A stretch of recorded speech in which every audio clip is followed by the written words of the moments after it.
Hello and welcome to another episode of Your Health Matters. I'm your host, Vivian Nacho Ayok, and with me today is Dr. Gilbert Daniel and Ms. Gwendolyn Daniel Challenger.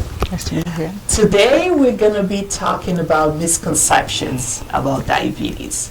As an educator over the years, I've heard so many wild things about the causes and management of diabetes. So I want us to address a few of them, hopefully answer questions that people might have as to what are the risk factors, what actually leads to diabetes, and also management, so that people are well informed, have the right information so they can help themselves and also their loved ones. So without further ado, we're going to start with the first one. And I hear this all the time, and you share if this is something that you're also hearing while you are in clinic as well. The first one that comes up all the time is eating too much sugar is the reason why you get diabetes. Actually, that misconception is common and it's absolutely not true. You know, there are different types of diabetes. There are type 1 diabetics who have a problem with the beta cells in the pancreas. And it's not a matter of eating sugar. We also know quite a few of the type 2 diabetics who have family history of diabetes. And they develop diabetes despite the fact that they may not be eating sugar. So that is a misconception. Of course, if you're diabetic, and in your management, we want you to limit the amount of sugar you eat. But to say absolutely eating too much sugar causes diabetes, that's bad, right? That's and bad idea. It can be really frustrating too for people who have type 1, hearing that people going out there and all. And also people feel a sense of shame because, people think that, maybe if you did not eat that birthday cake, if you had stayed away from that soda from that last family gathering, maybe you wouldn't be here. It makes people feel guilty when they don't understand fully all the different factors that need to come together sometimes for someone to develop type 2 diabetes. So what do you tell your patients usually? Now, if you are diabetic, you should limit the amount of sugar you eat. But to say clearly that eating sugar causes diabetes, it would presuppose that everybody in the world should have diabetes, especially as a kid, because we all ate too much sugar as children. And so the real focus here is on once you're diabetic, yes, there's a need to limit how much sugar you intake, limit your intake of sugar. But to say that it causes diabetes, that's not correct. Thank you. All right. The second one here is that if, diabetes is something that old people need to worry about. If you're young, you have nothing to worry about diabetes. Oh no, diabetes can occur at any time. As I mentioned earlier, in type 1, there's usually teenagers who develop diabetes. Children. And then children, children, infants, actually yeah. Infants, absolutely. And then, especially nowadays, we're having onset of type 2 even younger and younger, in teenage years. So absolutely, if you're young, you should consider diabetes, especially if you know, the information you have now, if you have a strong family history of diabetes, which there's no reason why you should not know.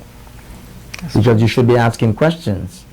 Absolutely. Because genetically, it's very likely it's going to come down to you.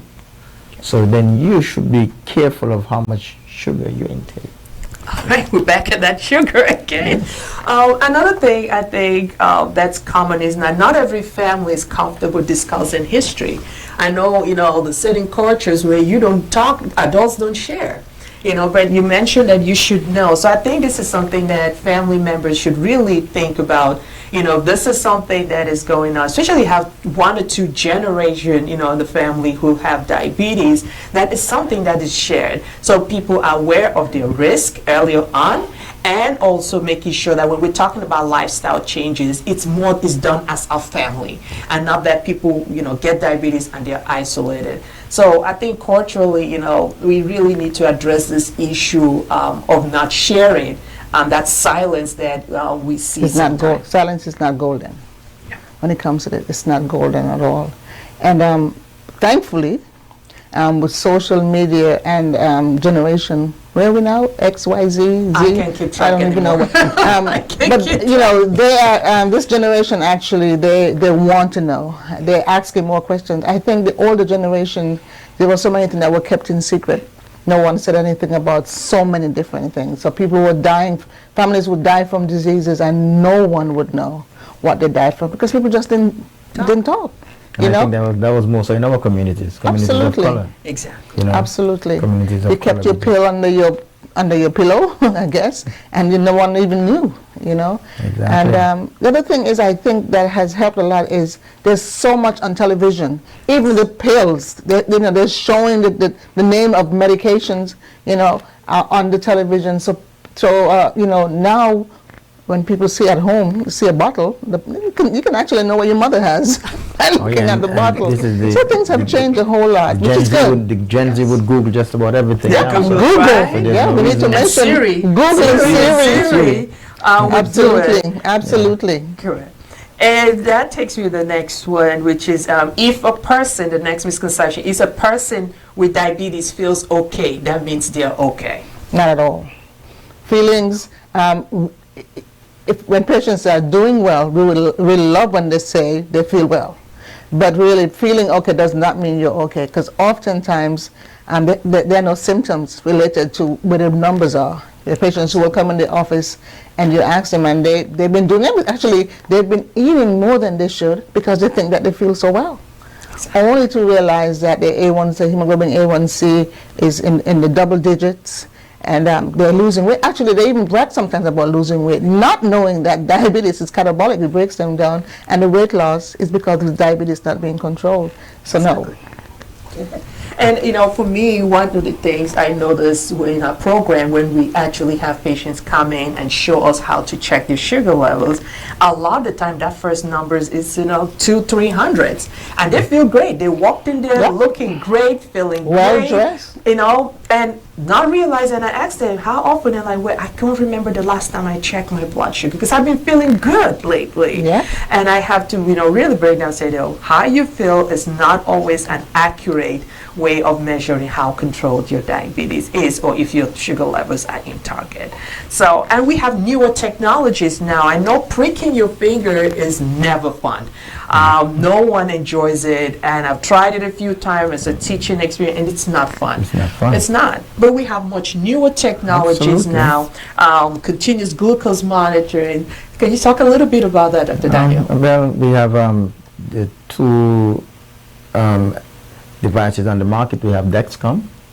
Can I mention the company without? I'm not sure they, I don't think they're paying us enough. But and then we have the Libre, Freestyle Libre. And there are four, the Guardian and the other one, I just forgetting their name now. But the most popular ones are the Freestyle Libre and the Dexcom. So the Freestyle Libre, but think about it now. You can have that device, and place it on your shoulder and your arm, and it stays there for 2 weeks. One little prick, and it's literally a small prick. I tried it myself. Yeah. Yeah, and it stays there. It would be there for 2 weeks, and now, let's say we're dealing with Gen Z. So if you have a smartphone, you just connect it to your smartphone, and then you're getting continuous updates. You don't have to prick your finger. You don't have to prick your finger again for the next 2 weeks. You just place another sensor. Okay. And with these devices, and Dexcom similarly, and you can actually having continuous glucose monitoring. I mean, you all of a sudden now that small potato, you think that was a small potato, you realize that small potato just shoot my glucose up to 300, and you realize that small. It's not small. Not so small. Look at huge potato was It's a lot of information. So exactly. So then you start. I mean, I have a couple of my patients who tell me they're actually knowing now, in real time, what increases the blood glucose. It's no longer guessing. It's not a guesswork anymore. Takes the guesswork It's not a guesswork anymore. It's not Dr. Daniel saying it. It's your body telling you all that information. Your body's telling you now. So you're seeing it now and you say, man, I ate that piece of pizza the other day and that my sugar went to 300, And I think that's very empowering. It's empowering. Very empowering. Imagine the control is in your own hands. Absolutely. It's completely different from when you tell them, if you eat a piece of pizza, that's what's going to happen. No. And then when they can see it. And the other thing now is with the continuous glucose monitoring, of course, now we can even monitor it remotely. Absolutely. As providers. So now I'm looking at you over there, I'm looking at, my buddy over there in Virginia Beach. He's on the beach having a good time. drinking about 4, 5, 6 beers, and I say, well, what's going on there, but and then now I can see his numbers going up, and he said, and I was home sleeping. I said, oh, I don't think so. And for younger kids, and in just anyone, you can have more family involved because you can share that data to not just with your provider, but also with family. Accountability. Exactly. Accountability is great, but also for children in school, it gives parents too that peace of mind. And assurance. Exactly. That they're taking care. Everyone, I know a parent said, even my kid is in college, he still shares data with me. Because sometimes they go away, to school, they make those adjustments, there's the peer pressure and other things, that you just want to make sure that, whatever schedule they had, the care plan is still being followed, even if they might not be at home. So there's so many wonderful things now. But I think what we're coming down to is that just feelings is not enough. You can't just rely on your feelings. Monitoring and checking is the sure way to know how well your sugars are under control or in target. Absolutely. All right, this is a one that comes up all the time, and this has to do with insulin. And I see it a lot too with type 2, and even type 1 of some of our patients with type 1 as well, that insulin causes weight gain, so you should avoid it at all costs. You take that one. Insulin is an anabolic hormone, so it does build. It's a growth hormone, so it does build you up. So there is some modicum of weight gain to be had from insulin, and actually once patients are doing really well on insulin, you'll see some weight gain. You can see some weight gain in the legs, but to say that insulin causes weight gain and so diabetics should avoid it, absolutely not. Actually, and even more so now, quite a number of diabetics need some insulin for better control. At one time, we used to say just type 1s, but with type 2s doing so poorly, double digits A1C, and we need insulin to help with control and management, and so no. So, and I always say it's one of the tools we have in our toolbox, and for some powerful tool, actually. You're absolutely right. The most powerful tool. Really powerful tool to have, and to say to take that away because of that fear of some weight gain, I think it's not good. And you go on the internet, you see that a lot. You see it everywhere on the internet, that fear. And I've actually had people hold back insulin because they're so scared of gaining weight. So it's really, we think we could do a better job as providers, making sure that information is out there and we take that away. So people understand that depending on where your diabetes is, this might be a really powerful tool that can get you in target and help prevent complications. And one of the things we have to do as well when we have the patients who are starting with insulin, and those patients who have this fear about weight gain, you just have to just always reassure them that you can be controlled, and this is not forever. You don't have to be on insulin forever. Right. This might just be a short term. With type 2, with type 1, there's no choice. But with type 2, absolutely, we have other options. Absolutely. So we know that you may have this insulin for a short period of time, maybe this amount of time. Eventually, once you're controlled, we will reduce this insulin and may be able to eliminate insulin. Right. Some people get off, right? Of course, we have patients who are able to take off of insulin. And the other thing about this is to also stress the importance of the patient activity.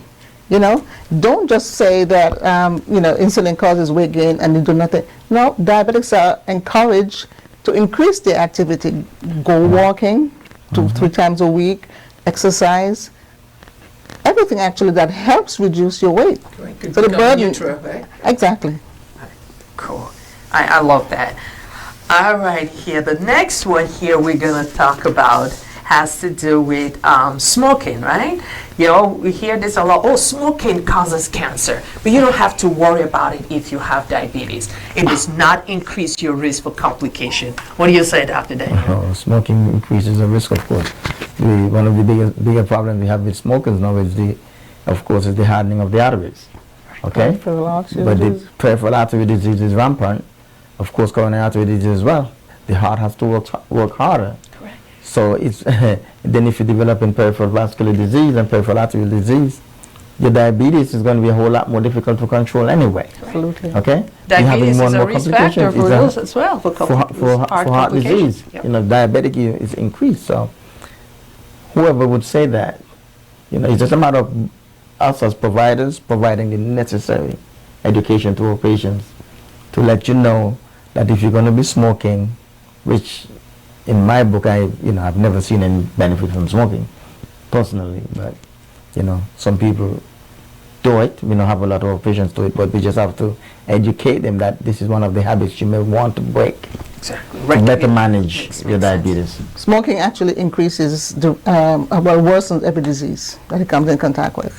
And so, as I said before, the only people who benefit from smoking are those who make the smoke. All right. No, those who make the cigarettes. Nothing to add to that. All righty. There's another one that comes up too. Exercise or physical activity can lower your blood sugar levels too low, so you should avoid it at all costs. Oh no! Who says this to a patient? But actually, these are. It's real. This is what real. people think These are and what hear patients out in the think. community. And here in the community, there is. We need you to move. Okay, as diabetics, we need you moving. We need you exercising. Exercising actually, it is a powerful part of us managing your disease and you helping to manage your disease. The medication actually is one part, but the other part is the diet, lifestyle, and exercising actually is a huge part. So we need you moving.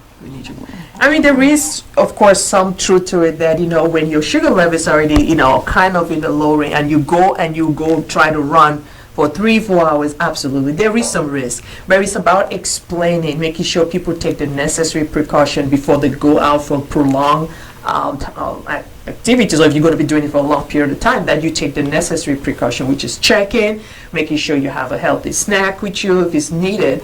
But to say that no physical activity, I think that's crazy. Especially with type 2 too, Type 2 they're normally the ones who are overweight, so we need them moving, especially type 2. Exercising increases, your ability for your body to better use burn. insulin, right? Yeah, So absolutely. you reduces insulin resistance, you build up Absolutely. more muscle and less fat. So there's so many benefits of moving your body. We need all of our patients to be exercising. Everyone needs to be moving if they can, right? Everybody. Absolutely. All righty. So the next one then is everyone who's living with diabetes should avoid carbs. Well, it's interesting. The body needs carbohydrates. Carbohydrates. Absolutely. The body needs Carbohydrates. carbohydrates. It's a source of energy that for the body. It's a critical source of energy for the body, Yep. for each one of us. So you cannot avoid carbohydrates. I've seen those crazy diets on YouTube, No. They have Atkins Instagram. diet. You have Another a one, keto and something keto else. diet, Yeah. Atkins and keto. It's not for everyone, right? No, absolutely not. It's not. Absolutely not. And I think a lot of time people don't know where they are, and they're usually taking insulin, and they go and start a keto, and the next thing we know, we have hypoglycemia, right? And they're absolutely. panicking and trying to figure out how to manage this. But I would say everyone is a little different. Everyone's a different thing. Have that conversation with your doctor if you're trying to do something different to make sure that it's safe for you. But to say completely cut out carbs, I don't know about that one. No, that's That would be absolutely- a- The other thing is- Absolutely would not insane. recommend that. No. The other thing is to be always make sure that you're monitoring. Because if you're monitoring, you have an idea where you are, Correct. as a diabetic, your numbers. And so you know what you can do, as you were saying. Can you take this run? Can I take this walk? Or do I just need to eat That's true. something? It's monitoring. And the final one for today is diabetes is an easy condition to manage. Well, I don't want anyone to take that lightly. Diabetes is a difficult disease to manage, but it's manageable. Okay? You don't want to say it's easy so that you just go there and have these misconceptions and say, man, it's diabetes, I can do anything. No, it's manageable. But it's not easy to manage. That's correct. But I think with the proper education and the communication between physician and patient, the management team, the diabetic education, we have so much information now. That is manageable. Tools, But don't resources. call it easy. We have resources to manage diabetes. So But many. easy? No. No, it's not. And I have people who come in sometimes, they're frustrated, why can't I just get it right? Why can't I? And then family too would put that pressure, say, if you just stop eating all that candy, everything will be fine. No, it's not as easy as that. There's so many decisions that has to be made from the moment you wake up till the moment you go down to sleep at night. Even while you're sleeping too, if you have a continuous glucose, you have to be worried about what's going on even while you sleep. So you're constantly having to make decisions about your health. So it's not easy. It could be overwhelming. So I'd say it's definitely not an easy. Is it management said? Absolutely. Do we have so many more resources and tools now that we have? Absolutely. Yes, we do. But definitely not an easy. And actually, sometimes it's the patient's family and other people who don't have the disease and don't know much about the disease. Like their patients will come in and say, "Oh, my family told me to put cinnamon, take a glass of cinnamon." I don't know if you've heard that. Yep. Cinnamon is the cure. Is a cure for diabetes. So I take cinnamon every morning. I drink cinnamon, or I drink cumin or turmeric. And these are people who are not living with the disease. And so what it does to the patients, it gets them frustrated because they do that. They go and they do the cinnamon, they do what everybody says, and nothing is working. And then they have to come back to really what works is taking the medication. Checking your blood sugars to see where you are, doing your exercise, lifestyle changes. Managing It's stress. not easy. It's not. It's not easy. So we're going to try to end every episode with on a positive note. And for me, one thing I want to share with our listeners today is that it's okay to ask for help. We just talked about, this condition is sometimes challenging to manage. It's all right to say, I'm not doing okay right now. Stress and being overwhelmed and even burnout is common with diabetes management. So ask for help. You're not alone. Let your care team know. Sometimes if you have a supportive family, share with them so that they can help you on this journey. But it's okay to ask for help. What about you, Dr. Daniel? Well, absolutely. That's so challenging. And please speak the truth. That really does help us when you tell us the truth of what you are encountering with your disease process. If you know that you're overeating, let us know. Today my patient came in, he told me he wasn't doing well. When I asked him, he told me he's back drinking sodas. He likes Sprite, and he has a Sprite or 2 daily. Now, when he tells me a Sprite or 2, I know it's a Sprite 3 or 4. But at least he gave me an indication, because when we did the finger stick was almost 300, and then he told me he hadn't taken his mealtime insulin this morning, and he had breakfast. He had a big dinner last night, and he didn't take his insulin. Why didn't you take your insulin? Just didn't feel like taking my insulin. And so I appreciate actually that he told me, because actually we then had a different conversation about how do we move forward, what do we need to do, let's go back to basics. Now, if he hadn't done that, I would have been assuming that everything is okay, and I would just be looking and saying, you know what, let's keep going, let's do this. Increase doses and all. Yeah, let's increase the dose, let's, this insulin, let's push the mealtime insulin some more, and then see you back in 2 weeks or 4 weeks or whatever. But by him saying that, I knew I didn't have to touch his medication, because really, he has not been taking his medication, and he's been drinking sodas. So we had a different conversation about, let's do some reading about what's in soda so we can help. So maybe when you see it, because this is the same patient who took off his CGM. So clearly he doesn't want to be monitored. He just want to roam free. But it helps when you have the honest conversation with the provider, so the provider can best help you. I appreciate that. So have the honest conversation. We can handle your honesty. There you go.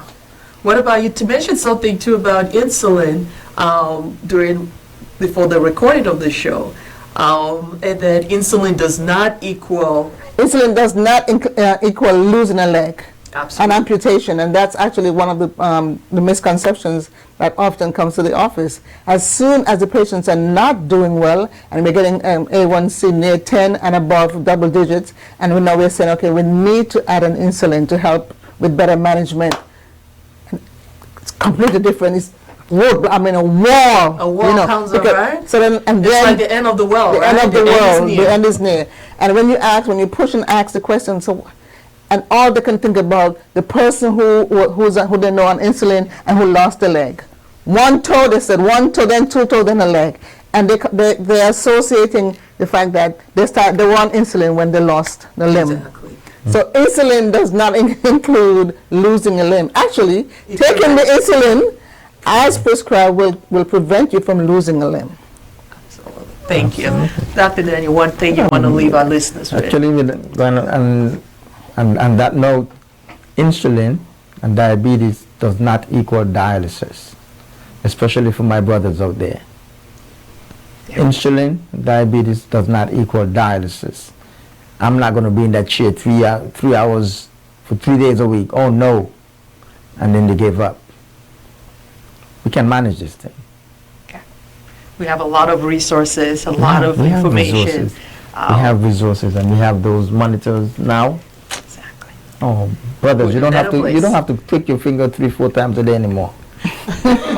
We don't even want We to. can do this. We can do better. We can do better, and we will do better. And we will. We will do better, and we're Absolutely. here to help you do better, live your best life, even with this diagnosis of diabetes. Absolutely.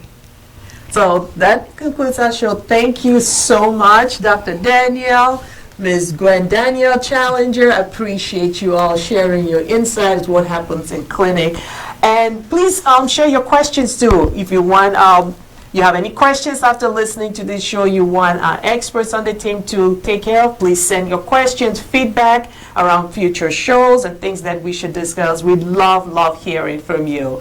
So truly appreciate you. And until next time, remember your health matters. Oh, we can really proud this thing. Your health matters. Good. I try. Okay, Lord. Oopsie. We're getting good at this.